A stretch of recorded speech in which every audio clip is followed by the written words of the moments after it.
संदीप सिंह सिद्धू आप बीसी के रहने वाले हैं और इन्होंने केस फाइल कर दिया है भारत की सरकार के खिलाफ और कनेडियन सरकार के खिलाफ ओंटारियो में, क्योंकि इनके बारे में स्टोरी चली थी कि एक दहशतगर्दी के आरोप में एक वांटेड शख्स अब कनेडियन सरकार के पेरोल में है।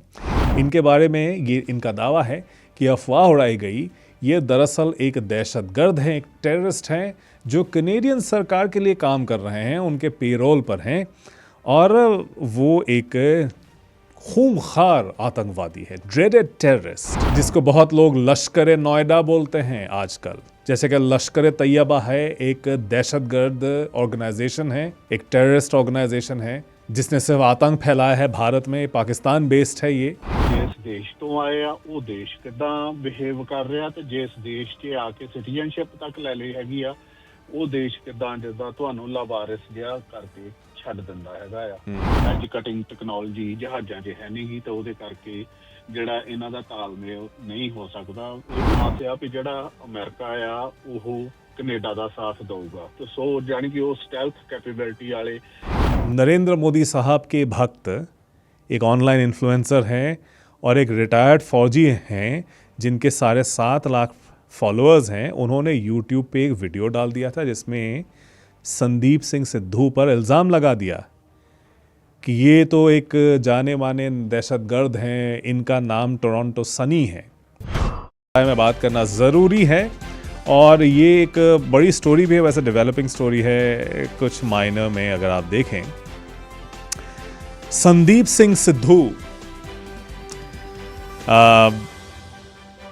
आप बीसी के रहने वाले हैं और इन्होंने केस फाइल कर दिया है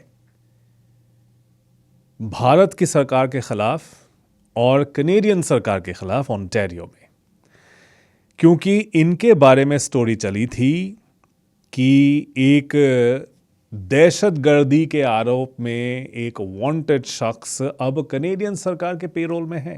इनके बारे में ये इनका दावा है कि अफवाह उड़ाई गई, ये दरअसल एक दहशतगर्द हैं, एक टेररिस्ट हैं जो कनेडियन सरकार के लिए काम कर रहे हैं, उनके पेरोल पर हैं और वो एक खूंखार आतंकवादी है, ड्रेडेड टेररिस्ट ये कहा गया था। और आप कनाडा बॉर्डर सर्विसेज एजेंसी में सुपरिंटेंडेंट है, CBSA में। न्यूज़ चैनल्स में इसके बारे में भारत के रिपोर्टिंग की गई थी और आपको मालूम है दोस्तों, भारत का जो टेलीविज़न मीडिया है, so called main stream media, जिसको बहुत लोग लश्कर नोएडा बोलते हैं आजकल, जैसे कि लश्कर तैयबा है, एक दहशतगर्द ऑर्गेनाइजेशन है, एक टेररिस्ट ऑर्गेनाइजेशन है जिसने सिर्फ आतंक फैलाया है भारत में, पाकिस्तान बेस्ड है ये।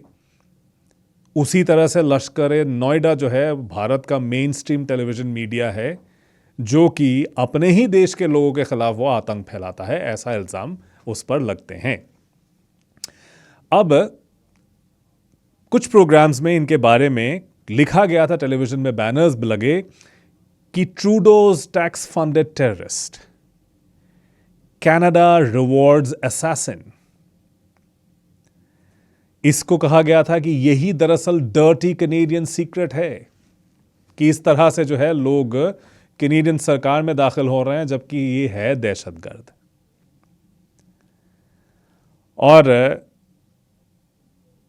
इनके वकीलों ने कहा है और कनेडियन सरकार ने भी कहा है कि ये गलत है, ये सरासर गलत इल्ज़ामात लगाए गए और ये दरअसल भारत सरकार का एक डिसइंफॉर्मेशन कैंपेन है जिसके चलते इन पर इस तरह के आरोप लगाए गए।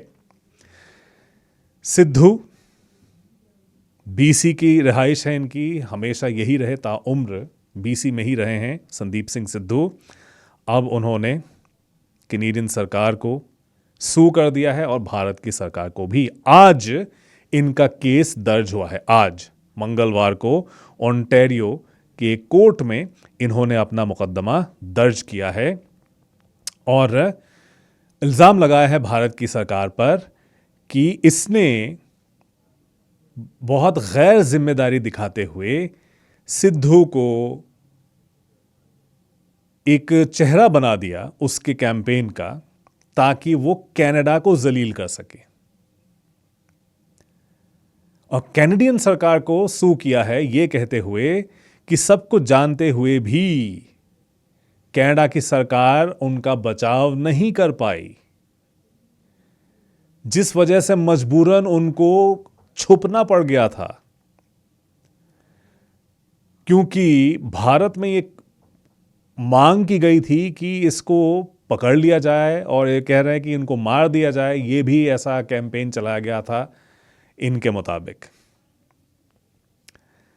तो ये ग्लोबल न्यूज़ का रिपोर्ट है स्टुअर्ट बेल का, और एक्सक्लूसिव है उनका देखा जाए तो। और इस केस में ये कहा जा रहा है कि it was a false campaign that was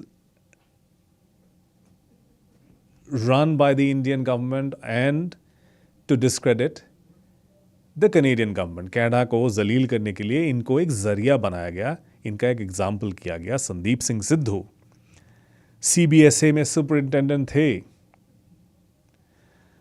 और इनका निक नेम है सनी। तो क्लेम जो लिखा गया है, स्टेटमेंट जो उन्होंने कहा है, उसमें लिखा गया है Sunny became merely an instrument of India's propaganda machine to falsely accuse Canada of employing and supporting a Khalistani extremist। तो CBSA ने क्या किया? संदीप सिंह सिद्धू के मुताबिक CBSA ने कोई प्रोटेक्शन नहीं दिया उनको, और बल्कि धमकी दी कि तुम्हें सस्पेंड कर देंगे या तुम्हारी नौकरी चली जाएगी अगर तुम कोऑपरेट नहीं करोगे, हम बैकग्राउंड चेक्स करेंगे अब तुम्हारा। और बैकग्राउंड चेक्स के बाद इनको अल्टीमेटली क्लियर कर दिया गया। जब इन्होंने कहा, ये इन्होंने इल्ज़ाम लगाया है सूट में अपने, जब इन्होंने कहा कि मुझे जो जान से मारने की धमकियां मिल रही हैं, सोशल मीडिया पे ही सही लेकिन मिल रही है, तो CBSA ने उसका मजाक उड़ाया और कहा कि ये वर्क रिलेटेड मैटर नहीं है, तुम्हारे काम के सिलसिले में नहीं है ये। सिद्धू के बारे में ये कहा गया है कि वो भारत की सियासत के साथ उनका कोई दूर दूर तक कोई नाता नहीं है, और वो प्रैक्टिसिंग सिख भी नहीं है। और बॉर्डर सिक्योरिटी करके एक रियलिटी टेलीविजन सीरीज है जिसमें वो कैमियोज करते थे एज अ बॉर्डर ऑफिसर। उसके अलावा इनका कोई पब्लिक प्रेजेंस भी नहीं है। सिख परिवार में पैदा हुए, लेकिन ये सिख धर्म को नहीं अपनाया उन्होंने। He is not a practising Sikh. उसके बाद भी उन पर ऐसे इल्जामात लगाए गए, लेकिन इससे इनकी जिंदगी पर बहुत बुरा असर पड़ा। रिपोर्ट में कहा गया है इतना हैरेसमेंट झेलने के बाद, इतनी धमकियां मिलने के बाद इनको लग गई शराब की लत। उसके बाद सेंट पॉल्स हॉस्पिटल में इनको दाखिल होना पड़ा, एडमिट हो गए रिहैब प्रोग्राम में उससे बाहर निकलने के लिए। तो उन्होंने कैनेडियन सरकार पर इल्जाम लगाया है कि इंडिया ने जो किया सो किया, लेकिन आपने क्या किया मेरे साथ? आपकी जिम्मेदारी थी कि मेरा देखभाल आप करें, लेकिन हर स्टेप पे आपने मुझे अपनी पीठ दिखा दी, अपने हाथ धो लिए, कोई जिम्मेदारी नहीं ली मेरी।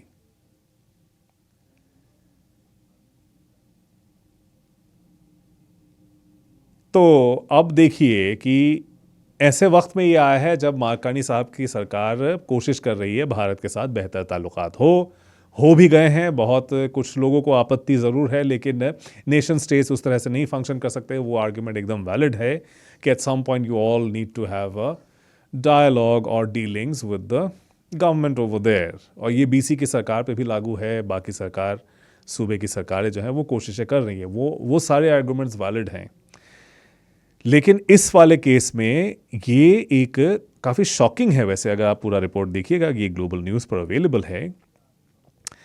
फॉरेन इंटरफेरेंस का जो भी इल्ज़ाम लगता है वो लगता रहता है, लेकिन कहा गया है कि एक नरेंद्र मोदी साहब के भक्त एक ऑनलाइन इन्फ्लुएंसर हैं और एक रिटायर्ड फौजी हैं जिनके 7.5 लाख फॉलोअर्स हैं। उन्होंने यूट्यूब पे एक वीडियो डाल दिया था जिसमें संदीप सिंह सिद्धू पर इल्ज़ाम लगा दिया कि ये तो एक जाने माने दहशतगर्द हैं, इनका नाम टोरंटो सनी है। ये लॉसूट में कहा गया है। लॉसूट में लिखा गया है, this false allegation was circulated within Indian social media channels by other prominent pro-Modi influencers, along with calls for the Canadian government to arrest Sunny and extradite him. The instruction to make this allegation came from the Indian government. ये lawsuit में claim किया गया है।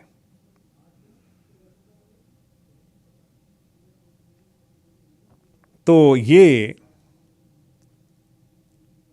कुछ screenshots भी हैं भारत के television channels में इसको किस तरह से पेश किया गया। ये पिछले साल अक्टूबर की बात है जब रिलेशनशिप एक तनाव के दौर से गुजर रहा था, भारत और कनाडा का रिलेशनशिप। चैनल्स पर जिस तरह से रिपोर्टिंग की गई, के टेररिस्ट संदीप सिंह सिद्धू करके एक चैनल ने टिकर चलाया, terrorist Sidhu, Trudeau has egg on his face, hypocrisy exposed, इस तरह से जो है बैनर हेडलाइंस चलाए गए। तो इस तरह का जो है क्लेम करना, उसके बाद इस तरह का नतीजा निकलना, इन्वेस्टिगेशन के बाद कनाडा ने जो किया है उसके बाद निकला कि ऐसा कुछ नहीं था। तो एक बड़ी स्टोरी है और ख़ास करके डायस्पोरा कम्युनिटी के लिए मेरे ख्याल से बहुत इंटरेस्ट वाली बात भी है, क्योंकि सीबीएसए ने भी मदद करने से इनकार कर दिया है। जिस तरह से समर्थन देना चाहिए था उस तरह से नहीं दिया, ऐसा सिद्धू ने अपने लॉसूट में क्लेम किया है। मैं 2 कॉलर्स देख पा रहा हूं, उनकी ज़रा मैं बात सुन लूँ, उसके बाद मैं आगे बढ़ूंगा और फिर उसके बाद ब्रेक लेंगे। ब्रेक के बाद हम दूसरी खबर पे जाएंगे। प्रज्योत पाल सिंह जी आए हैं। सत श्री अकाल प्रज्योत पाल जी, वाहिगुरु जी का खालसा, वाहिगुरु जी की फतेह। प्रज्योत पाल सिंह जी। ਵਾਹਿਗੁਰੂ ਜੀ ਖਾਲਸਾ ਵਾਹਿਗੁਰੂ ਜੀ ਕੀ ਫਤਿਹ ਜੀ। ਹਾਂਜੀ, ਮੈਂ ਕਾਲ ਤਾਂ ਦੂਸਰੇ ਮਸਲੇ ਤੇ ਕੀਤੀ ਸੀ, ਪਰ ਪਹਿਲਾਂ ਮੈਂ ਇਸੇ ਤੇ ਗੱਲ ਕਰਨੀ ਚਾਹੁੰਦਾ। ਜੋ ਗੱਲ ਹੈਗੀ ਆ ਪਾਰਟਿਕੂਲਰਲੀ ਜਿਹੜਾ ਤੁਸੀਂ ਕੇਸ ਆ ਜਿਹੜਾ ਬਹੁਤ ਵਿਸਥਾਰ 'ਚ ਦੱਸਿਆ ਹੈਗਾ ਹੈ, ਤੇ ਇਹ ਕੇਸ ਜਿਹੜਾ ਅਦਾਲਤ ਦੇ ਸਾਹਮਣੇ ਆ, ਮੈਂ ਤੇ ਸਪੈਸੀਫਿਕਲੀ ਇਹ ਤੇ ਨਹੀਂ ਬੋਲਣਾ, ਪਰ ਇਹਨਾਂ ਸਿਨੈਰੀਓਜ਼ ਤੇ ਜਿਹੜਾ ਮੈਂ ਗੱਲ ਕਰੂੰਗਾ। ਜਾਣੀ ਕਿ ਜਿਹੜੀ ਗੱਲ ਤੁਸੀਂ ਕੀਤੀ ਵੀ ਹੈਗੀ ਆ ਵੀ ਬਹੁਤ ਸਾਰਿਆਂ ਨੂੰ ਹਨਾ ਵੀ ਜਿਹੜਾ ਭਾਰਤ ਤੇ ਕੈਨੇਡਾ ਦੇ ਵਪਾਰ ਤੋਂ ਆਪੱਤੀ, ਜਿਹਨੂੰ ਪੰਜਾਬੀ 'ਚ ਤਕਲੀਫ ਕਹਿ ਦਿੰਦੇ ਆ, ਉਹ ਵੀ ਹੈਗੀ ਆ। ਹੁਣ ਗੱਲ ਦੇਖੋ, ਆਪਾਂ ਜਿਹੜੀ ਜਦੋਂ ਕੋਈ ਹੁਣ ਆਹ ਇਹੋ ਜਿਹੇ ਸਿਨੈਰੀਓਜ਼ ਜਦੋਂ ਹੁੰਦੇ ਆ ਸਾਹਮਣੇ, ਤਾਂ ਉਹ ਜਿਹੜੇ ਲੋਕਾਂ ਨਾਲ ਹੋਇਆ ਆ ਉਹਨਾਂ ਲੋਕਾਂ ਨੂੰ ਹੀ ਪਤਾ ਆ ਉਹ ਲੋਕ ਕਿੱਦਾਂ ਉਹਨਾਂ ਹਾਲਾਤਾਂ ਵਿੱਚ ਲੰਘ ਰਹੇ ਹੈਗੇ ਆ, ਤੇ ਉਹਨਾਂ ਹਾਲਾਤਾਂ ਦੇ ਵਿੱਚ ਜਿਹੜਾ ਆ ਜਿਸ ਦੇਸ਼ ਤੋਂ ਆਏ ਆ ਉਹ ਦੇਸ਼ ਕਿੱਦਾਂ ਬਿਹੇਵ ਕਰ ਰਿਹਾ, ਤੇ ਜਿਸ ਦੇਸ਼ 'ਚ ਆ ਕੇ ਸਿਟੀਜ਼ਨਸ਼ਿਪ ਤੱਕ ਲੈ ਲਈ ਹੈਗੀ ਆ ਉਹ ਦੇਸ਼ ਕਿੱਦਾਂ ਜਿੱਦਾਂ ਤੁਹਾਨੂੰ ਲਾਵਾਰਿਸ ਜਿਹਾ ਕਰਕੇ ਛੱਡ ਦਿੰਦਾ ਹੈਗਾ ਆ।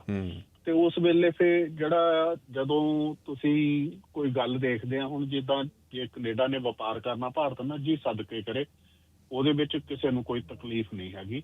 ਪਰ ਜਿਹੜੇ ਉਹ ਵਪਾਰ ਆ, ਜਿਹੜੇ ਉਹ ਕਦਰਾਂ ਕੀਮਤਾਂ ਜਿਹੜੀਆਂ ਇਨਸਾਨੀ ਕਦਰਾਂ ਕੀਮਤਾਂ, ਉਹਨਾਂ ਨੂੰ ਮੁੱਖ ਰੱਖਦਿਆਂ ਜੇ ਵਪਾਰ ਕੀਤਾ ਜਾਵੇ ਤਾਂ ਬਹੁਤ ਚੰਗੀ ਗੱਲ ਆ।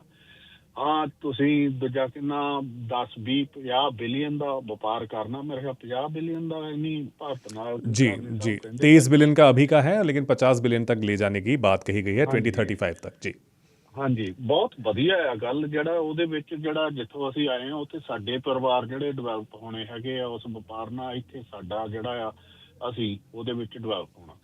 ਪਰ ਜਿੱਥੇ ਆ ਕੇ ਇਨਸਾਨੀ ਕਦਰਾਂ ਕੀਮਤਾਂ, ਤੁਹਾਡਾ ਸਵੈਮਾਨ ਤੇ ਤੁਹਾਡਾ ਦੂਜਾ ਹੋਂਦ ਜਿਹੜੀ ਆ ਉਹ ਗੱਲ ਆਉਂਦੀ ਹੈਗੀ ਆ, ਤੇ ਫਿਰ ਉੱਥੇ ਇਹ ਗੱਲ ਨਹੀਂ ਰਹਿ ਜਾਂਦੀ ਵੀ ਤੁਹਾਡੇ ਕੋਲ ਕਿੰਨੇ ਪੈਸੇ ਆ, ਤੁਹਾਡੀ ਜੇਬ 'ਚ ਕਿੰਨੇ ਪੈਸੇ ਆ, ਜਾਂ ਤੁਹਾਡੇ ਕੋਲ ਕਿਹੋ ਜਿਹਾ ਘਰ ਕਾਰ ਹੈਗੀ ਆ। ਉੱਥੇ ਆ ਕੇ ਫਿਰ ਜਿਹੜਾ ਪੈਸਾ ਆ ਉਹ ਦੋਮ ਹੋ ਜਾਂਦਾ, 2 ਨੰਬਰ ਤੇ ਹੋ ਜਾਂਦਾ। ਪ੍ਰਾਇਓਰਟੀ ਜਿਹੜੀ ਆ ਤੁਹਾਡੀ ਸੈਲਫ ਰਿਸਪੈਕਟ ਦੀ ਹੋ ਜਾਂਦੀ ਹੈਗੀ ਆ। ਤੇ ਜੇ ਉਸ ਗੱਲ ਨੂੰ ਮੱਦੇਨਜ਼ਰ ਰੱਖ ਕੇ ਕੈਨੇਡਾ ਭਾਰਤ ਨਾਲ ਕਰੂਗਾ ਤਾਂ ਜੀ ਸਦਕੇ ਕਰੇ, ਬਹੁਤ ਵਧੀਆ ਗੱਲ ਹੋਊਗੀ। ਜਿਹੜੇ ਦੂਜਾ ਕਿੰਨਾ ਹੁਣ ਆਹ ਗੱਲ ਆ, ਜਿਹੜਾ ਕੇਸ ਆ, ਇਹ ਇੱਕ ਮੇਰੇ ਖਿਆਲ ਵਧੀਆ ਸਟੈਪ ਇਨ ਰਾਈਟ ਡਾਇਰੈਕਸ਼ਨ ਹੈਗਾ ਆ, ਜਿੱਥੇ ਸਰਕਾਰਾਂ ਨਹੀਂ ਕੁਝ ਕਰ ਸਕੀਆਂ। ਆਸ ਕਰਦਾ ਅਦਾਲਤ ਵੱਲੋਂ ਇਹੋ ਜਿਹੀ ਕੋਈ ਡਾਇਰੈਕਸ਼ਨ ਆਊਗੀ ਜਿਹਦੇ ਨਾਲ ਏਜੰਸੀਆਂ ਜਿਹੜੀਆਂ ਕੈਨੇਡਾ ਦੀਆਂ ਥੋੜ੍ਹੀਆਂ ਐਕਟਿਵ ਹੋਣਗੀਆਂ, ਤਾਂ ਉਹ ਥੋੜਾ ਜਿਹੜਾ ਸਖਤੀ ਨਾਲ ਜਿਹੜੇ ਫੈਸਲੇ ਲੈ ਸਕਣਗੀਆਂ। ਹੁਣ ਜਿਹੜੀ ਗੱਲ ਆਪਣੇ F-35 ਤੇ ਗ੍ਰਿਫਨ ਦੀ ਗੱਲ ਕਰਦੇ ਸੀ, ਜੇ ਜੀ। ਇਜਾਜ਼ਤ ਹੋਵੇ ਮੈਂ ਉੱਥੇ ਕਰਨੀ ਚਾਹੁੰਦਾ। ਜੀ ਜੀ ਦੇਖੋ ਇਹ ਤਾਂ ਗੱਲ ਹੈਗੀ ਆ, ਜਿਹੜੇ ਮੇਰੇ ਖਿਆਲ 18 ਕੁ ਜਿਹੜੇ F-35 ਹੈਗੇ ਆ ਕੈਨੇਡਾ ਨੇ ਉਹ ਆਲਰੇਡੀ ਆਰਡਰ ਕਰ ਦਿੱਤੇ, ਉਹ ਤਾਂ ਉਹ ਆਉਣੇ ਹੈਗੇ ਆ, ਉਹ ਫਾਈਨਲਾਈਜ਼ ਹੋ ਗਏ ਉਹ ਆ। ਅਨਲੈਸ ਕੋਈ ਜਿੱਦਾਂ ਟਰੰਪ ਸਾਹਿਬ ਹੋਣਾ ਦੀ ਕੋਈ ਦੂਜਾ ਕਿ ਨਾ ਉਹੋ ਜਿਹੀ ਗੱਲ ਆ ਜਾਵੇ ਜਿਹੋ ਜਿਹੀਆਂ ਉਹ ਕਰਦੇ ਹੈਗੇ ਆ, ਤਾਂ ਉਹਦੇ ਵਿੱਚ ਉਹ ਫਿਰ ਡੀਲ ਕਿਸੇ ਹੋਰ ਪਾਸੇ ਨੂੰ ਚੱਲ ਜਾਊਗੀ। ਮੇਰਾ ਖਿਆਲ ਨਹੀਂ ਕੈਨੇਡਾ ਨੇ ਹਾਲੇ ਤੇ ਉਹ ਤੋਂ ਬੈਕ ਆਫ ਹੋਣ ਵਾਲੀ ਗੱਲ ਕੀਤੀ ਹੈਗੀ ਆ। ਤੇ ਜਿਹੜਾ ਇੰਟਰਫੇਸ ਵਾਲੀ ਗੱਲ ਕਰਦੇ ਹੈਗੇ ਆ ਆਪਾਂ, ਕੈਨੇਡਾ ਕੋਲ ਤਾਂ 40-42 ਸਾਲ ਪੁਰਾਣੇ ਜਿਹੜੇ F-18 ਜਹਾਜ਼ ਹੈਗੇ ਆ ਹੁਣ ਤੇ, ਹੁਣ ਵੀ ਜਿਹੜਾ ਨੌਰੇਡ ਦੇ ਵਿੱਚ ਜਿਹੜਾ ਉਹਦੇ ਵਿੱਚ ਵੀ, ਤੇ ਜਿਹੜਾ ਆਪਣੇ ਆਰਟਿਕ ਸਰਕਲ ਦੇ ਵਿੱਚ ਜਿਹੜਾ ਜੋ ਕੁਛ ਇਹਨਾਂ ਦੇ ਆਪੋ ਵਿੱਚ ਹੀ ਕੋਲੈਬੋਰੇਸ਼ਨ ਹੈਗੀ ਆ ਉਹ ਚੱਲ ਰਹੀ ਹੈਗੀ ਆ। ਉਹ ਅੱਜ ਤਾਈਂ ਕਦੀ ਇਹੋ ਜਿਹੀ ਸਮੱਸਿਆ ਨਹੀਂ ਬਣੀ ਵੀ ਇਹਨਾਂ ਕੋਲ ਜਿਹੜਾ ਦੂਜਾ ਐਜ ਕਟਿੰਗ ਟੈਕਨੋਲੋਜੀ ਜਹਾਜ਼ਾਂ 'ਚ ਹੈ ਨਹੀਂ ਗੀ, ਤਾਂ ਉਹਦੇ ਕਰਕੇ ਜਿਹੜਾ ਇਹਨਾਂ ਦਾ ਤਾਲਮੇਲ ਨਹੀਂ ਹੋ ਸਕਦਾ। ਇਹ ਕੈਨੇਡਾ ਵਾਲੇ ਜਿਹੜੇ ਆ ਅਮਰੀਕਾ ਦੀ ਵੀ ਰੱਖਿਆ ਕਰਦੇ, ਈਵਨ ਜਦੋਂ 9/11 ਹੋਇਆ ਸੀ ਉਸ ਵੇਲੇ ਬਹੁਤ ਸਾਰਾ ਇੰਨੀ ਵੱਡਾ ਰੋਲ ਕੈਨੇਡਾ ਨੇ ਪਲੇ ਕੀਤਾ ਸੀ। ਤੇ ਅਮਰੀਕਾ ਵਾਲੇ ਵੀ ਆ ਪਿੱਛੇ ਜਿਹੇ ਮੇਰੇ ਖਿਆਲ ਰਸ਼ੀਆ ਤੇ ਚਾਈਨਾ ਦੇ ਜਹਾਜ਼ ਆਏ ਸੀ, ਤਾਂ ਉਹਨੀ ਜਿਹੜੇ ਇਹਨਾਂ ਦੇ ਜਿਹੜੇ ਆ ਅਮਰੀਕਾ ਦੇ ਜਹਾਜ਼ ਉਸ ਏਰੀਏ 'ਚ ਫਿਰਦੇ ਸੀ, ਉਹਨੀ ਉਹ ਦੂਜਾ ਕੀ ਉਹਨਾਂ ਨੂੰ ਬਾਹਰ ਭਜਾਇਆ ਸੀ। ਹੁਣ ਗੱਲ ਰਹਿ ਜਾਂਦੀ ਹੈਗੀ ਆ F-35 ਜਾਂ ਗ੍ਰਿਫਨ ਦੇ ਵਿੱਚ ਜਿਹੜੀ ਆ ਸਾਰੀ ਦੀ ਸਾਰੀ ਟੈਕਨੋਲੋਜੀ ਜੋ ਵੀ ਜਹਾਜ਼ ਹੈਗਾ, ਬੇਸ਼ੱਕ ਉਹ 4.5 ਜਿਹੜਾ ਹੈਗਾ ਆ ਜਨਰੇਸ਼ਨ ਜੀ generation compare to 5th generation ਜਿਹੜਾ ਸਟੈਲਥ ਫਾਈਟਰ ਜਿਹੜਾ ਹੈਗਾ F-35, ਪਰ ਫੇਰ ਵੀ ਜਾਣੀ ਕਿ ਇਹਦੇ ਵਿੱਚ ਇੱਕੋ ਜਿਹੜੇ ਦੱਸਦੇ ਹੈਗੇ ਆ, ਇੱਕੋ ਘਾਟ ਹੈਗੀ, ਇੱਕ ਇਹੋ ਜਿਹੜਾ ਦੋ ਘਾਟਾਂ ਹੈ, ਇੱਕ ਇਹੋ ਭਾਰ ਨਹੀਂ ਜ਼ਿਆਦਾ ਚੁੱਕ ਸਕਦਾ, ਤੇ ਦੂਸਰਾ ਜਿਹੜਾ ਇਹ ਜਿਹੜਾ ਆਪਣੇ ਆਪ ਨੂੰ ਲੁਕੋ ਨਹੀਂ ਸਕਦਾ, ਇਹ ਜਿਹੜਾ ਸਟੈਲਥ ਕੈਪੇਬਿਲਿਟੀ ਨਹੀਂ ਹੈਗੀ। ਹੁਣ ਸਟੈਲਥ ਕੈਪੇਬਿਲਿਟੀ ਦੀ ਮੇਰੇ ਖਿਆਲ ਸਭ ਤੋਂ ਜ਼ਿਆਦਾ ਜ਼ਰੂਰਤ ਉਸ ਵੇਲੇ ਪੈਂਦੀ ਆ ਜਦੋਂ ਜਾ ਕੇ ਤੁਸੀਂ ਦੂਸਰੇ ਦੇਸ਼ ਦੇ ਵਿੱਚ ਹਮਲਾ ਕਰਨਾ। ਮੈਨੂੰ ਨਹੀਂ ਲੱਗਦਾ ਅਮਰੀਕਾ ਵੱਲ ਨੂੰ ਕਦੀ ਵੀ ਇਹ ਨਹੀਂ ਜਾਣਾ ਹੈਗਾ ਆ। ਤੇ ਜੇ ਰਸ਼ੀਆ ਜਾਂ ਚਾਈਨਾ ਨਾਲ ਹੋਇਆ ਤਾਂ ਉਹਦੇ ਵਿੱਚ ਜਿਹੜਾ ਮੈਨੂੰ ਦੂਜਾ ਆਸ ਆ ਵੀ ਜਿਹੜਾ ਅਮਰੀਕਾ ਆ ਉਹ ਕੈਨੇਡਾ ਦਾ ਸਾਥ ਦਊਗਾ। ਤੇ ਸੋ ਜਾਣੀ ਕਿ ਉਹ ਸਟੈਲਥ ਕੈਪੇਬਿਲਿਟੀ ਵਾਲੇ ਇਹਨਾਂ ਕੋਲ ਕੁਛ ਆਪਣੇ ਕੋਲ ਜਿਹੜੇ ਇਨੀ ਜਹਾਜ਼ ਲੈ ਵੀ ਲੈਣੇ ਆ, ਤੇ ਅਮਰੀਕਾ ਨੇ ਵੀ ਇਹਨਾਂ ਦੀ ਸਪੋਰਟ ਕਰਨੀ। ਉਹਦੇ ਨਾਲ ਨਾਲ ਜੇ F-35 ਲੈਂਦੇ ਹੈਗੇ ਆ, ਉਹਨਾਂ ਦੀ ਸਾਰੀ ਬੇਸ਼ੱਕ ਜਹਾਜ਼ ਉਹ ਨਹੀਂ ਦੇ ਦੇਣੇ, ਪਰ ਟੈਕਨੋਲੋਜੀ ਜਿਹੜੀ ਆ ਉਹਦੇ ਉਹ ਸਾਰੀ ਜਿਹੜੀ ਆ ਉਹਦਾ ਸੌਫਟਵੇਅਰ ਆ ਉਹ ਸਾਰਾ ਅਮਰੀਕਾ ਦੇ ਕੰਟਰੋਲ 'ਚ ਰਹਿਣਾ ਆ। ਭਾਵੇਂ ਦੀ ਇਹ ਨਹੀਂ ਖਰੀਦੇ ਵੀ ਹੋਣਗੇ, ਜੇ ਉਹਦੇ ਵਿੱਚ ਕੁਛ ਵੀ ਚੇਂਜ ਕਰਨੀ ਆ, ਕੋਈ ਅਪਗ੍ਰੇਡ ਕਰਨਾ, ਕੋਈ ਡਾਊਨਗ੍ਰੇਡ ਕਰਨਾ, ਕੋਈ ਇੰਟਰਫੇਸ ਕਰਨਾ, ਤੇ ਉਹ ਅਮਰੀਕਨ ਜਿਹੜੇ ਦੂਜਾ ਕਿੰਨਾ ਕੰਪਨੀ ਹੈਗੀ ਆ ਉਹਦੀ ਅਪਰੂਵਲ ਤੋਂ ਬਿਨਾਂ ਇਹ ਨਹੀਂ ਕਰ ਸਕਦੇ। ਔਨ ਅਦਰ ਹੈਂਡ ਜਿਹੜਾ ਗ੍ਰਿਫਨ ਹੈਗਾ ਆ ਉਹ ਸਾਰੀ ਦੀ ਸਾਰੀ ਟੈਕਨੋਲੋਜੀ ਇਹਨਾਂ ਨੂੰ ਉਹ ਕਹਿੰਦੇ ਅਸੀਂ ਟਰਾਂਸਫਰ ਕਰਾਂਗੇ, ਤੇ ਉਹਦੇ ਤੇ ਮੇਰਾ ਜਿਹੜੀ ਡਿਵੈਲਪਮੈਂਟ ਵੀ ਹੋਊਗੀ ਉਹਦੇ ਵਿੱਚ ਵੀ ਇਹੋ ਜਿਹੜਾ ਆ ਪਾਰਟਿਸਿਪੇਟ ਕਰੂਗੇ। ਉਹਦੇ ਨਾਲ ਨਾਲ ਜਿਹੜਾ ਜਿੱਥੇ ਜਿਹੜਾ F-35 ਆ ਉਹ 3000 ਜੌਬ ਉਹ ਤੇ ਡਿਪੈਂਡੈਂਟ ਹੈਗੀ ਆ। ਹੁਣ ਡਰਾਵਾ ਇਹ ਦਿੱਤਾ ਜਾ ਰਿਹਾ ਵੀ ਉਹ ਜਿਹੜੀ 3000 ਜੌਬ ਆ, ਜੇ ਇੰਨੀ ਜਹਾਜ਼ ਨਾ ਲੈ ਤਾਂ ਉਹ ਦੂਜਾ ਕਿ ਨਾ ਉਹ 3000 ਜੌਬ ਜਾ ਸਕਦੀ ਆ। ਔਨ ਅਦਰ ਹੈਂਡ ਜਿਹੜੀ ਗ੍ਰਿਫਨ ਨਾਲ 10,000 ਜੌਬ ਆਉਂਦੀ ਆ। ਹੁਣ ਉਹ 3000 ਜੌਬ ਕਿਹੜੀ ਆ, ਉਹ ਜਿਹੜੇ F-35 ਦੇ ਵਿੱਚ ਜਿਹੜੇ ਪਾਰਟਸ ਲੱਗਦੇ ਆ, ਜਿਹੜੇ ਦੂਜਾ ਕਿੰਨਾ ਕੈਨੇਡਾ ਤੋਂ ਜਿਹੜੇ ਲੈ ਕੇ ਵੈਨਕੂਵਰ ਤੋਂ ਮੌਂਟਰੀਅਲ ਤੱਕ, ਟੋਰਾਂਟੋ ਤੱਕ ਬਣਦੇ ਹੈਗੇ ਆ, ਉਹ ਜਹਾਜ਼ ਵਿੱਚ ਲੱਗਣ ਨੂੰ ਜਾਂਦੇ, ਉਹਨਾਂ ਕਰਕੇ ਉਹ ਜੌਬਸ ਹੈਗੀਆਂ। ਤੇ ਜੇ ਫਿਰ ਦੂਜਾ ਕਿੰਨਾ ਇਸ ਤਰ੍ਹਾਂ ਹੋ ਜਾਊਗਾ ਵੀ ਅਸੀਂ ਤੁਹਾਡੀ ਜਿਹੜੀ ਅਸੀਂ ਇਕੁਇਪਮੈਂਟ ਨਹੀਂ ਯੂਜ਼ ਕਰਨਾ, ਤੇ ਫਿਰ ਉਹਨਾਂ ਨੂੰ ਨਵੇਂ ਉਹਦੇ ਇਕੁਇਪਮੈਂਟ ਇਨਵੈਂਟ ਕਰਨੇ ਪਊਗੇ। ਤਾਂ ਇਹਨਾਂ ਦਾ ਜਿਹੜਾ ਆਪਣਾ ਟ੍ਰੇਡਮਾਰਕ ਹੈਗਾ ਆ ਉਹਨੂੰ ਕਿੱਦਾਂ ਉਹ ਓਵਰ ਰੂਲ ਕਰੂਗੇ, ਇਹ ਇੱਕ ਵੱਡਾ ਕੁਐਸਚਨ ਹੈਗਾ। ਕਾਹਤੇ ਇਹੋ ਜੌਬਾਂ ਜਾਣਗੀਆਂ, ਕੀ ਇਹੋ ਜਿਹੀ ਜਿਹੜੀ ਆ ਮਾਰਕੀਟ ਹੋ ਜੂ ਜਿਹਦੇ ਵਿੱਚ ਕੋਈ ਕਿਸੇ ਦਾ ਜਿਹੜਾ ਆ ਜਿਹੜੀ ਓਨਰਸ਼ਿਪ ਹੈਗੀ ਆ ਉਹਦੀ ਕੋਈ ਬਿਨਾਂ ਪ੍ਰਵਾਹ ਕੀਤਿਆਂ ਅਮਰੀਕਾ ਫਿਰ ਅੱਗੇ ਵਧੂਗਾ। ਜੇ ਇਹੋ ਜਿਹੇ ਹਾਲਾਤ ਹੈਗੇ ਆ ਤਾਂ ਉਹਨਾਂ ਹਾਲਾਤਾਂ ਦੇ ਵਿੱਚ ਕੀ ਸਾਨੂੰ ਫਿਰ ਅਮਰੀਕਾ ਤੋਂ ਜਿਹੜਾ ਆ ਉਹ ਜਹਾਜ਼ ਲੈਣੇ ਬਣਦੇ ਹੈਗੇ ਆ। ਉੱਥੇ ਆ ਕੇ ਫਿਰ ਤੁਹਾਡੀ ਜਿਹੜੀ ਆਪਣੀ ਹੋਂਦ ਆ ਜਿਹੜੀ ਇਸ ਵੇਲੇ ਖਤਰੇ 'ਚ ਉਹਨਾਂ ਦੇ ਡਿਸੀਜ਼ਨ ਕਰਕੇ ਪਈ ਹੋਈ ਹੈਗੀ ਆ, ਜਾਂ ਰਸ਼ੀਆ ਨੇ ਯੂਕਰੇਨ ਤੇ ਹਮਲਾ ਕੀਤਾ, ਦੋਸ਼ ਦਿੰਦੇ ਆ ਲੋਕ ਯੂਕਰੇਨ ਨੂੰ। ਤੇ ਅੱਜ ਸਾਡਾ ਵੀ ਹਾਲਾਤ ਇਹੋ ਹੀ ਆ, ਹਮਲਾ ਜਿਹੜਾ ਆ ਟ੍ਰੇਡ ਦਾ ਉਹ ਅਮਰੀਕਾ ਵੱਲੋਂ ਹੋਇਆ ਆ ਹੈਗਾ ਆ, ਤੇ ਦੋਸ਼ ਫਿਰ ਕੀ ਅਸੀਂ ਕੈਨੇਡਾ ਵਾਲਿਆਂ ਨੂੰ ਹੀ ਦੇਈ ਜਾਵਾਂਗੇ। ਵਾਹਿਗੁਰੂ ਜੀ ਖਾਲਸਾ वाहिगुरू जी का खालसा, वाहिगुरू जी की फतेह। बहुत अहम बात आपने कही है, बहुत अच्छा लगा मुझे सुन के प्रज्योतपाल सिंह जी। जस जी हैं, उसके बाद कश्मीर सिंह जी। जस जी सत श्री अकाल। Am I going to say I want to play with? जस जी सत श्री अकाल Hello, ਸਤਿ ਸ਼੍ਰੀ ਅਕਾਲ ਜੀ, ਕੀ ਹਾਲ ਆ ਜੀ? बस बस सब चंगा भाजी, ਤੁਸੀਂ ਦੱਸੋ ਕਿਵੇਂ ਹੋ? All good? Good. Long time. I know. I was on leave for a week. Yeah. Sunny ਦਾ ਜਦੋਂ ਸੀਗਾ ਨਾ ਉਦੋਂ ਹੀ ਲੱਗਦਾ ਸੀਗਾ ਵੀ because he's a quite innocent person. ਤਾਂ ਨਿਊਜ਼ਾਂ ਦੇ ਵਿੱਚ ਵੀ ਉਹਦਾ ਸੁਣਿਆ ਸੀਗਾ, ਉਹਦੇ ਤੇ ਵੀ ਉਦੋਂ ਪਤਾ ਲੱਗਾ ਸੀਗਾ। That's why I say, whatever you're supposed to say, have to make sure not to depend on the other news. So see what is coming out from him too, right? So they have everything recorded.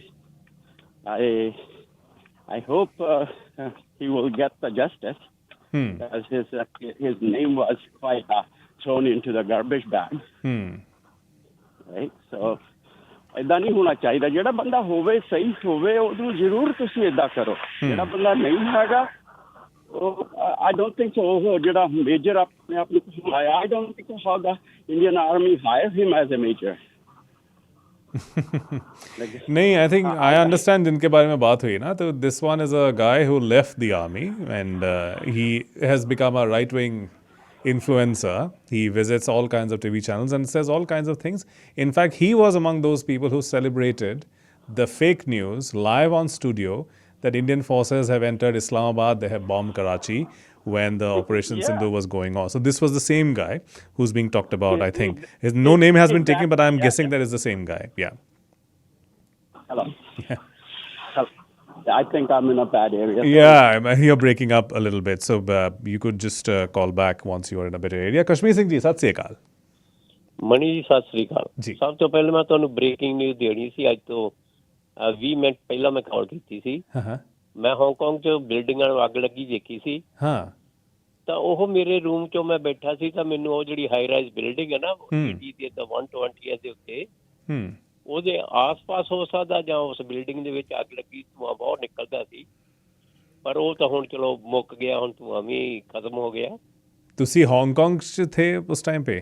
ਨਹੀਂ, ਉਹ ਮੈਂ news ਦੇਖੀ ਸੀ। ਅੱਛਾ। ਪਰ ਅੱਜ ਜਿਹੜੀ ਮੈਂ ਹੁਣ ਤੁਹਾਨੂੰ ਬ੍ਰੇਕਿੰਗ ਨਿਊਜ਼ ਦੇਣੀ ਸੀ, ਉਹ ਇਸ ਜਿਹੜੀ ਬਿਲਡਿੰਗ ਹੈਗੀ ਆ 120 ਐਂਡ 80 ਦੇ ਉੱਤੇ ਹਾਈ ਰਾਈਜ਼ ਬਿਲਡਿੰਗ ਨਹੀਂ ਇੱਕ ਕੈਨੇਡਾ 'ਚ, ਉਹਦੇ ਵਿੱਚੋਂ ਧੂੰਆਂ ਬਹੁਤ ਨਿਕਲ ਰਿਹਾ ਸੀ। ਜਾਂ ਹੋ ਸਕਦਾ ਉਹਦੇ ਆਲੇ ਦੁਆਲੇ ਹੋਵੇ ਕਿਤੇ, ਜਾਂ ਹੋ ਸਕਦਾ ਉਸ ਬਿਲਡਿੰਗ ਨੂੰ ਅੱਗ ਲੱਗੀ ਹੋਵੇ। ਅੱਛਾ ਉਹ ਸੀਗਾ। ਚਲੋ ਉਹ ਤਾਂ ਹੁਣ ਲੰਘ ਗਿਆ, ਉਹ ਧੂੰਆਂ ਵੀ ਖਤਮ ਹੋ ਗਿਆ। ਉੱਥੇ ਆ ਗਏ ਹੁਣ ਐਂਬੂਲੈਂਸ ਸਾਈਡ ਤੋਂ ਸੁੱਟਦਾ ਸੀ ਮੈਂ ਬੈਠਾ। ਬਾਕੀ ਹੈਗਾ ਜੀ ਭਈ ਤੁਸੀਂ ਵਾਪਸ ਆਏ, ਬਹੁਤ ਚੰਗਾ ਲੱਗਾ। ਬਹੁਤ ਵਿਸਥਾਰ ਦੇ ਵਿੱਚ ਆਪਣਾ ਸਨੀ ਬਾਰੇ ਦੱਸਿਆ, ਉਹਦੇ ਵਿੱਚ ਬਹੁਤਾ ਕੁਛ ਕਹਿਣ ਨੂੰ ਛੱਡਿਆ ਹੀ ਨਹੀਂ ਤੁਸੀਂ, ਜਿੱਦਾਂ ਕਿ ਜਾਣੀ ਤੁਸੀਂ ਉਹਦੇ ਉੱਤੇ ਚਾਨਣਾ ਪਾਇਆ। ਪਰ ਇੱਕ ਮੈਂ ਗੱਲ ਕਹੂੰਗਾ, ਉਹ ਡਿਮਾਂਡ ਜਿਹੜੀ ਸਨੀ ਨੇ ਕੀਤੀ ਹੈ, it's very little. He should have set for $1 million। ਕਿਉਂ? ਜਿਹੜੀ ਗਵਰਨਮੈਂਟ $millions ਆਪ ਜਾਣੀ ਕਿ ਨਿਊਜ਼ ਉੱਤੇ ਲੋਕਾਂ ਦੇ ਵਿੱਚ ਸਿੱਟ ਰਹੀ ਆ, ਉਸ ਦੇਸ਼ਾਂ ਵਿੱਚ ਜਾ ਕੇ ਲੋਕਾਂ ਨੂੰ ਇੱਕ ਕਮਿਊਨਿਟੀ ਨੂੰ ਬਦਨਾਮ ਕਰਨ ਲਈ ਇਹ ਮਨੀ ਬਹੁਤ ਲਿਟਲ ਇਹਨੇ ਕਾਲ ਕੀਤੀ ਆ। ਪਰ ਇਹ ਬਹੁਤ ਵੱਡੇ ਹੋਣੀ ਚਾਹੀਦੀ ਸੀ। ਚਲੋ ਖੈਰ ਉਹ ਵੀ ਛੱਡੋ। ਬਾਕੀ ਜਿਹੜਾ ਤੁਸੀਂ ਆ ਹੁਣ ਕਰਦੇ ਸੀ ਨਾ ਗੱਲ ਹਵਾਈ ਜਹਾਜ਼ਾਂ ਦੀ, ਅਮਰੀਕਾ ਵੱਲੋਂ ਅਟੈਕ ਹੋ ਜਾਣਾ, ਕੋਈ ਏਡੇ ਫਿਕਰ ਦੀ ਗੱਲ ਨਹੀਂ। ਹਾਲੇ ਸਾਡੇ ਕੋਲ 3 ਨਹੀਂ 4 ਕੰਟਰੀਆਂ ਇਕੱਠੇ ਹੈਗੇ ਆ, ਜਿਹੜੀ ਕਿ ਮਦਰ ਕੰਟਰੀ ਹੈਗੀ ਆ England, Australia, New Zealand and Canada. ਦੇ are still together, they are under still British rule. So ਜੇ ਕੱਲ੍ਹ ਨੂੰ ਕੋਈ ਐਸੀ ਗੱਲ ਹੁੰਦੀ ਆ, ਬ੍ਰਿਟਨ ਕੋ ਜਿਹੜੇ ਐਰੋਪਲੇਨ ਆ ਜਾਂ ਉਹਨਾਂ ਦੀ ਸ਼ਿਪਸ ਆ, ਉਹ ਵੀ ਕੋਈ ਏਡੀਆਂ ਸਮਾਲ ਨਹੀਂ, ਦੇ ਆਰ ਵੈਰੀ ਫਾਸਟ। ਉਹਨਾਂ ਕੋਲ ਵੀ ਜੇ ਅੱਜ ਜਾਣੀ ਲੜਾਈ ਕਿਤੇ ਲੱਗ ਜਾਵੇ ਨਾ, ਉਹ ਚਾਹੁਣ ਕੋਈ ਅਸਲਾ ਹੋਰ ਬਣਾਉਣਾ, ਫॉर ਨੈਕਸਟ 10 years ਉਹ ਲੜ ਸਕਦੇ ਆ, ਇੰਨਾ ਅਸਲਾ ਬਣਾ ਕੇ ਉਹ ਬੈਠੇ ਆ। ਪਰ ਉਹਨਾਂ ਨੂੰ ਇਹ ਨਹੀਂ ਫਿਕਰ ਕਿ ਅਮਰੀਕਾ ਜਿਹੜਾ ਇੱਕ ਦਿਨ ਉਹ ਬ੍ਰਿਟਿਸ਼ ਕਲੋਨੀ ਸੀਗੀ, ਅੱਜ ਉਹ ਵੱਖਰਾ ਹੋ ਗਿਆ ਤੇ ਉਹ ਅਟੈਕ ਕਰੂਗਾ ਆਪਣੀ ਮਦਰ ਕਹਿ ਲਓ ਸਿਸਟਰ ਕੰਟਰੀਜ਼ ਉੱਤੇ। ਪਰ ਇਹ ਉਹ ਵੱਡੇ ਫਿਕਰ ਦੀ ਗੱਲ ਨਹੀਂ। ਪਰ ਹਾਂ, ਤੁਹਾਡੇ ਲਈ ਆਪਣੇ ਡਿਫੈਂਸ ਲਈ ਤੁਸੀਂ ਕੁਛ ਬਣਾਉਣਾ, ਜਿਹੜੀ ਇਹ ਟੈਕਨੋਲੋਜੀ ਆ ਹਾਂ ਇੱਥੇ ਬਣਾਉਣਗੇ, ਇੱਥੇ ਸਿੱਖਣਗੇ, ਉਹ ਵਧੀਆ ਹੈਗਾ, ਤਾਂ ਜੋ ਕਿਸੇ ਹੋਰ ਵੀ ਦੇਸ਼ ਨੂੰ ਗਾਹਾਂ ਸਪਲਾਈ ਕਰ ਸਕਣ। ਬਾਕੀ ਇੰਨਾ ਹੈ ਵੀ ਇਹ ਜਿਹੜੇ ਸਾਡੇ ਵਿਚਾਰ ਹੈਗੇ ਆ ਇਹਨਾਂ ਦੇ ਵਿੱਚ ਮੈਂ ਤਾਂ ਇੱਕ ਹਫ਼ਤਾ ਪੂਰਾ ਜਾਣੀ ਕਿ ਆਪਣੇ ਆਪ ਨੂੰ ਗੁੰਮ ਹੀ ਰੱਖਿਆ, ਕਿਉਂਕਿ ਸਾਡੀ ਗੱਲ ਹੀ ਨਹੀਂ ਹੋਈ ਰੇਡੀਓ ਤੇ। ਅੱਜ ਤੁਸੀਂ ਵਾਪਸ ਆਏ ਆ, ਅੱਜ ਪਹਿਲਾ ਦਿਨ ਸੀ, ਪਹਿਲੇ ਦਿਨ ਹੀ ਤੁਹਾਡੇ ਨਾਲ ਗੱਲ ਕਰ ਹੋ ਗਈ ਆ, ਬਹੁਤ ਚੰਗਾ ਲੱਗਿਆ। ਬਹੁਤ ਸ਼ੁਕਰੀਆ ਕਸ਼ਮੀਰ ਸਿੰਘ ਜੀ। ਇਹੀ ਸਾਨੂੰ ਚਾਹੀਦਾ ਵੀ ਜਿਹੜੀ ਕਿ ਜਿੰਨੀ ਬਾਕੀ ਨਾ ਤੁਸੀਂ ਇੰਡੀਆ ਦੀ ਖਬਰ ਉਹ ਸੱਚਾਈ ਵਿੱਚ ਨਸ਼ਰ ਕਰਦੇ ਆ, ਲੋਕਾਂ ਦੀਆਂ ਨਾ ਮੇਰਾ ਖਿਆਲ ਗੋਡਿਆਂ ਥੱਲੇ ਲੱਤਾਂ ਹਿੱਲਣ ਲੱਗ ਪੈਂਦੀਆਂ। ਤੇ ਮੈਂ ਇੰਡੀਆ ਦੀ ਨਿਊਜ਼ ਨੂੰ ਕੁਛ ਡਾਊਨਗ੍ਰੇਡ ਕਰਨ ਲੱਗਾ ਜਾਂ ਮੈਂ ਉਹਨਾਂ ਬਾਰੇ ਬੋਲਣ ਲੱਗਾ, ਉਹ ਕੰਬਣ ਲੱਗ ਪੈਂਦੇ ਆ। पर तुसी जिस बहादुरी ना गल कर रहे हैं, salute to you, thank you. Thank you Kashmir Singh ji, बहुत शुक्रिया। एक और कॉलर में देख रहा हूँ, गैरी जी हैं, चलिए सुन ही लेता हूँ तुरंत, उसके बाद ब्रेक ले लेता हूँ। गैरी जी सत श्री अकाल। जी वेलकम बैक। थैंक यू जी, थैंक यू। हमने आपको मिस किया, मैं तो रेडी छोड़ अपना सुनना छोड़ दिया था। क्या बात कर रहे हैं? हाँ, 2 साल पहले आपके प्रोग्राम से स्टार्ट किया था, तो धीरे धीरे बाकी होस्ट थोड़े दूर होते गए, आप थोड़ा ज्यादा क्लोज लगे अब तक। तो बहुत शुक्रिया, क्या बात कर रहे हैं। हाँ जी हाँ, आप एक सबकी बात सुन लेते हो, बट अभी देखा 5 मैं भी आपके प्रोग्राम के बाद अपना रेडियो बंद ही कर देता हूँ, क्योंकि वो आते हैं उसके बाद। अरे नहीं नहीं नहीं नहीं, ऐसा मत करिए, शो सबका सुनिए और शेर पंजाब का दामन मत छोड़िए। वो एक्चुअली ना अपना जो उनके एक्चुअली कॉलर के व्यू नहीं सुनते वो। नहीं वो छोड़िए ना, वो कोई बात नहीं, वो मेरे शो पे मेरे ही बात हो तो बेहतर है। गैरी जी जी मैं इसलिए आपके शो आपकी बात कर रहा हूँ। तो कहाँ गए थे, कहीं बाहर गए थे? नहीं मैं इधर ही था। मेरा एक्चुअली मेरा डिसर्टेशन का काम भी चल रहा है ना, तो यहाँ पर मैं जब न्यूज़ यूज़ करके रात को जाता हूँ, उसके बाद बड़ी थकान होती है, मुझे नींद आने लगती है, मैं पढ़ नहीं पाता हूँ। आप वो भी हो ना, एक्चुअली वहाँ पढ़ाते भी, लेक्चरर भी हो ना, इसलिए तो मुझे पढ़ाई करना बहुत ज़रूरी होता है मेरे लिए, तो शो के लिए अलग से पढ़ाई करनी पड़ती है, लेकिन फिर अपना PhD वाली पढ़ाई भी है, तो इसलिए थोड़ा सा टाइम करने के लिए। हाँ नहीं वो तो चलो मेन है। चलो मैंने फ़ोन किया, हमने आपको मिस किया, बहुत शुक्रिया। थैंक यू, बहुत शुक्रिया गैरी जी। आप ही लोगों का प्यार और विश्वास है जो मुझ पर लगातार ये दबाव बना के रखता है कि शो पर बिल्कुल सही खबर आपके सामने पेश की जाए, सही इन्फॉर्मेशन मालूमात आपके सामने शेयर की जाए, कि कोई गलत चीज़ हम आपको बता दें, उससे एक आप लोग गुमराह हो जाएं, ऐसा ना हो। इसके लिए मैं बहुत कोशिश करता हूँ कि ऐसी गलती मैं कोई करूँ ना।